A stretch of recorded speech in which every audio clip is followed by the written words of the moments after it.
Marcos 5:24-29. Sinundan si Jesus ng napakaraming tao at siya'y siniksik nila.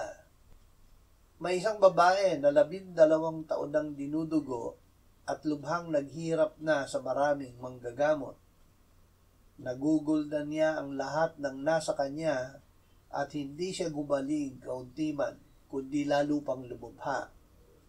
Narinig niya ang tungkol kay Jesus. Lumapit siya sa karamihan sa likuran niya at hinipo ang kanyang damit. Sapagkat sinabi niya, kung mahipo ko man lamang ang kanyang damit ay gagaling na ako. Kaagad napigil ang kanyang pagdurugo at kanyang naramdaman sa kanyang katawan na magaling na siya sa malubhadiyang sakit. Pinagaling ng pananampalataya. Pananampalataya ang kumuha ng kapangyarihan mula sa Panginoong Hesus nang hipuin ng babaeng dinurugo ang laylayan ng kanyang damit. Naramdaman ng Panginoon ang paglabas sa kanya ng kapangyarihan kahit na siya ay sinisiksik ng marami.